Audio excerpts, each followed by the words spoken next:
And when you have to write a song like When I Look at the World, it says, hello, I have nothing left to say. Welcome to Watch Mojo. And today we're looking at bands whose work has been publicly criticized by members of other bands. I've always hated their band. Number 10, Muse. Tom York, Radiohead. Modern British alternative owes a lot to Radiohead.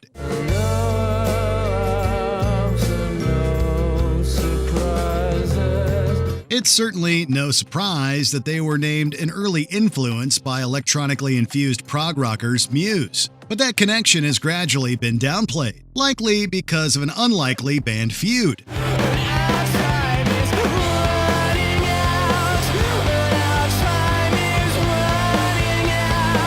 Radiohead frontman Tom York aggressively charged Muse with ripping him off back in 2001. In a 2019 interview for Sunday Times, he slammed the reliability of music streaming algorithms by lamenting that he was recommended Muse.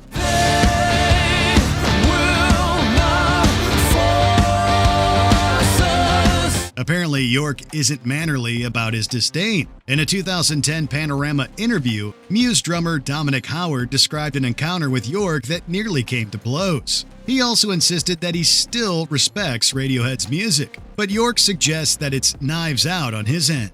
I want you to know. Number 9, Duran Duran, Robert Smith, The Cure.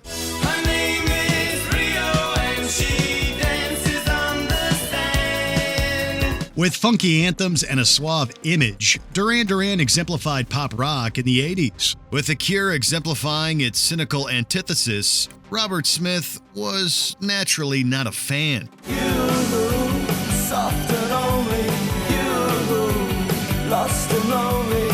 Sure, the goth rock pioneer has been an outspoken critic of the likes of Def Leppard, Morrissey, and Queen. But in a 2018 NME interview, he called Duran Duran a particularly egregious example of music industry consumerism at the time.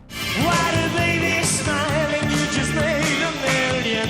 I need money, honey! He also revealed that Simon Le Bon and company were big fans of The Cure. Smith seemed upset about putting down his fellow 80s icons. But such candor goes to show how honestly anti-pop he is. Mouth and eyes and heartbeat and run in streams of grief. Number 8, Led Zeppelin, Pete Townsend, The Who. Lonely, lonely, lonely, lonely. Yes, it has. 70s rock doesn't get much louder or more loved than Led Zeppelin and The Who. Still, the latter's guitarist believes that his contemporaries weren't as innovative as fans thought. I haven't liked a single thing that they've done. I hate the fact that I'm ever even slightly compared to them. Granted, Pete Townsend is hardly the only musician to accuse Jimmy Page of stealing. He just stands out for claiming that a whole genre was stolen. Sometimes all of our thoughts are misgiven. Yes, indeed. Townsend has charged Zeppelin with being poor imitators in interviews for years. Finally, in 2019, he told the Toronto Sun that The Who sort of invented heavy metal.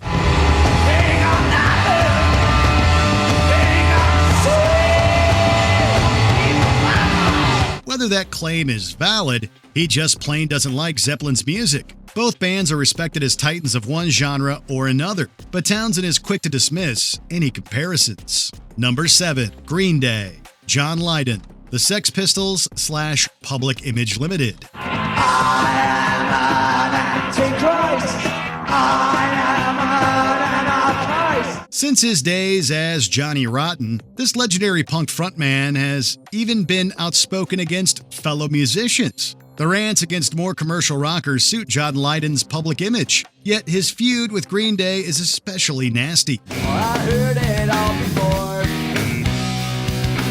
One of the most prominent punk bands since Lydon's day surely has its roots in his work. In fact, he's publicly knocked them as poor imitators as far back as the 90s. He also expressed dismay over Green Day's hypocritical commercialization of blasting the system. Billy Joe Armstrong has in turn blasted Lydon for his openness about being in it for the money. Don't wanna be an American idiot. Whether these artists represent some decline in punk's ideas, fans seem to favor Solidarity more than Lydon and Armstrong. I am John, and I was born in London. I am no vulture. This is my culture. Number 6. Aerosmith. Mick Jagger, The Rolling Stones. Perhaps most rock star singers are in some way influenced by the Rolling Stones frontman. Pleased to meet you. Hope you guess my name. Ah, yeah. Still, Mick Jagger has gotten pretty candid about his dislike of prodigies like the New York Dolls, the Stranglers, and Oasis. The most notable of these so-called rubbish groups is Aerosmith.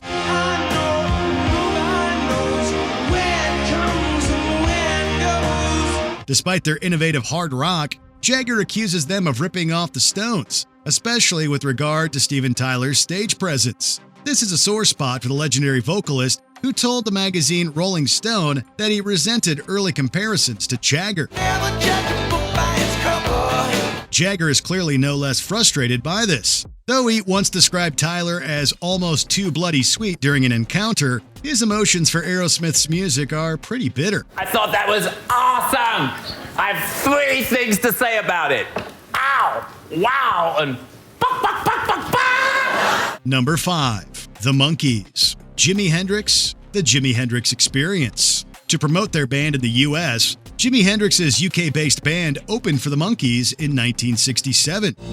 Hey, Joe, I said, where you going with that gun in your hand? The pop superstars were glad to help the guitar wizard break out back home, but it was a rough gig for Hendrix, who later told journalist Steve Barker that he hated the Monkees' music. Well, I took a party for later kisses and a bit of conversation. He actually considered them a national embarrassment. And as much as the band appreciated the blues rockers' different style, concertgoers did not. The tension eventually prompted the Experience to depart in the middle of the tour. Hendrix ultimately didn't need the Monkees to become a permanent global phenomenon. Considering his embarrassing experience with them, that must have been a relief. Cheer up, sleepy Jean. Oh, what can it mean? Number 4. Bikini Kill. Courtney Love. Hole. Bikini Kill and Hole were 2 of the leading female-led punk and alternative rock bands of the 90s.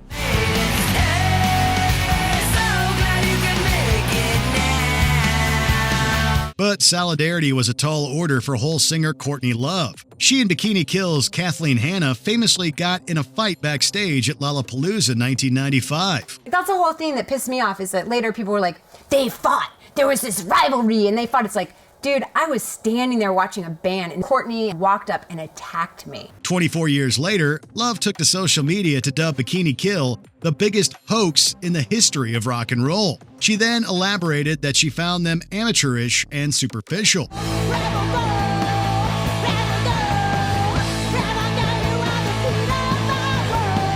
Hannah never learned where the violent hostility came from, having never met Love before their brawl. She was said to be in a bad place after the deaths of husband Kurt Cobain and bassist Kristen Pfaff. Whatever is behind her feud, Love's musical taste is one certain factor. It's a real bummer to be assaulted. It sucks. It's not cool. It's a real bummer if you're a feminist and you're assaulted by another woman, because it's just kind of heartbreaking. Especially women who are kind of hoping you guys could be some kind of allies. Number 3. The Doors. Jerry Garcia, Grateful Dead. Both exemplifying California's groovy psychedelia scene in the 60s, the Grateful Dead and the Doors were known for their devoted followings. Break on through to the other side. Break on through to the other side. It sounds like the bands would be each other's biggest fans. Well, as nice as Jerry Garcia was, he didn't have kind words for the Doors. Would you hear my voice? Come through the music. It went deeper than his objection to singer Jim Morrison's grim and vulgar brand. In Blair Jackson's book, Conversations with the Dead, Garcia extensively criticized Morrison's eccentric style and the band's altogether brittle sound. Come on, baby, light my fire. Can you set the night on fire? That may not be a fair assessment when the Doors had 3 instrumentalists to the Dead's huge ensemble. Still, while history supports Morrison's pretenses of cult stardom, he never lit Garcia's fire. I will get back. Number 2. Pearl Jam. Kurt Cobain, Nirvana. Nirvana's Kurt Cobain made some rather disparaging remarks about Pearl Jam's music, which he thought was too commercial to be truly alternative. Nirvana frontman Kurt Cobain was never shy about scolding commercialism or the bands he felt represented it. Pearl Jam were far from fluff like glam metal, but not far enough for their fellow Seattle grunge leader.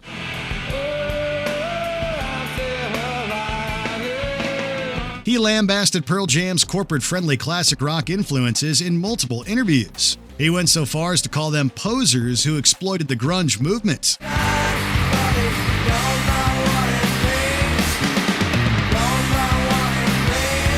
While they really did come from the same underground as Nirvana, Pearl Jam indeed buried its punk roots under a sound Cobain despised. This one-sided feud has played a key role in debates about the best and most successful grunge acts. For Cobain, the real debate was whether Pearl Jam were grunge at all. Before we continue, be sure to subscribe to our channel and ring the bell to get notified about our latest videos. You have the option to be notified for occasional videos or all of them. If you're on your phone, make sure you go into your settings and switch on notifications. Number 1. The Beatles. Lou Reed, The Velvet Underground. It's almost a prerequisite for rock stars to love the Beatles, or at least appear to. Well, shake it up, baby. Shake it up, baby. Twist and shout. The Velvet Underground leader turned legendary solo artist Lou Reed once praised the Fab Four's prolific experimental pop. He's quoted as saying, "They just have to be the most incredible songwriters ever." In later interviews, however, he claimed to never like them. I know you're disappointed in the way I handle things. Reed directly dismissed previous praise and lamented the band's legacy. He even maintained that he was the far better art rocker, calling the Beatles' pretentious later work worse than stupid rock and roll.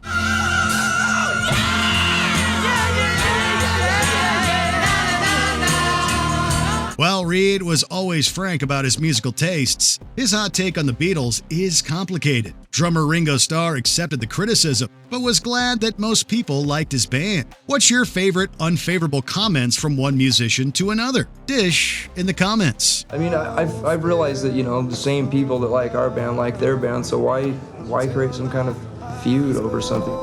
Did you enjoy this video? Check out these other clips from WatchMojo, and be sure to subscribe and ring the bell to be notified about our latest videos.